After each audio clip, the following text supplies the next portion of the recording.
আসসালামু আলাইকুম বন্ধুরা, আজকে হলো যে পহেলা বৈশাখ এবং ঈদের তৃতীয় দিন। আমি যে ঢাকা আসলাম, তো আমি দেখতে পাচ্ছি এখন এই যে সাদা কালা সাদা কালা কালা সাদা উড়ছে, তাদের চুল রং বেরঙের দুলছে।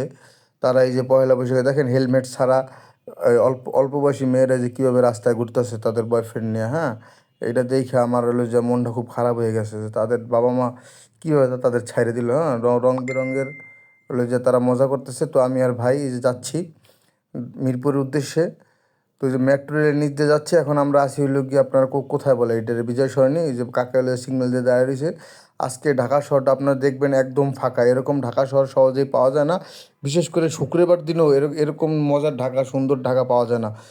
এরকম মানে রাস্তাঘাট পরিষ্কার, রাস্তাঘাট ক্লিয়ার, না আছে কোনো সার্জেন্ট, না আছে কোনো গাড়ি, না আছে কোনো কিছু। এইরকম রাস্তা আমি খুব সহজে দেখি না।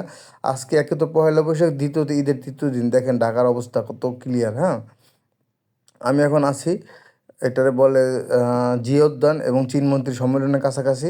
যেহেতু মিরপুর উদ্দেশ্যে যাচ্ছি, এত হইলো যে মানে রাস্তা ক্লিয়ার আমি কখনোই পাই নাই। এই কারণে আমার গাড়ি চালাইতে খুব মজা লাগতেছে, বাইক চালাইতে, এবং ভাবলাম আপনাদের একটু ভিডিও করে দেখাই। এই যে সেই চীনমন্ত্রী সম্মেলন যেটার কথা আমি আপনাদের বললাম। তো এই হলো যে চীনমন্ত্রী সম্মেলনের মোড় একটা দিয়ে যায় হলো যে আপনার ওই যে আর ওটা কোথায় বলে এই দিকে যে যায় হলো গিয়ে আপনার এই যে শ্যামলীর দিকে, আর একটা রোড যায় মিরপুরের দিকে, আরেকটা রোড যায় মহাখালীর দিকে। তো আমরা এখন চলে আসলাম আগারগাঁর কাছাকাছি। তো আমার কাছে আজকের রাস্তাটা খুব ভালো লাগতেছে এবং খুব পরিষ্কার লাগতেছে, এবং ঢাকা শহরের পরিবেশটা খুব ভালো লাগতেছে। আপনাদের কাছে কেমন লাগতেছে অবশ্যই কমেন্ট করে জানাবেন। এই যে যাদের আমি ভিডিওর প্রথমে দেখাইছিলাম, তারা আবার চলে আসলে ভিডিওর শেষে। হ্যাঁ, তারা আছে ব্যাপক বিনোদনে, তাদের অন্য উঠে যেতেছে, তাদের সেই খেয়াল নাই। তারা বাইরে এসে তো বাইরেছি, আজকে হলো যে তাদের দিন, আজকে হলো যে তাদের সময়, আজকে হলো যে তাদের বছর, আজকে হলো যে তাদের দিবস। এই যে এই বিল্ডিংটা আগারগাঁও এখানে নতুন হয়েছে, এই তালতলার কাছাকাছি।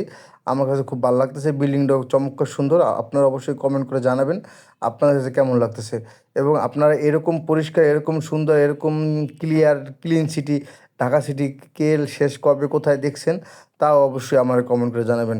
আমি কিন্তু খুব মানে অনেক দিন পরে বা এরকম ঢাকা খুব কম বেশি দেখেন উড়াক তারাক চালাইতেছে। হ্যাঁ, আমার গাড়ি কিন্তু 80-র উপরে, ও চালাইতেছে তার উপরে। এরকম ঢাকা সিটি বা এরকম মানে গাড়ি চালায় না, রিক্স। একে তো তাদের না হেলমেট, কাগজ আছে না আছে তাও বলতে পারবো না।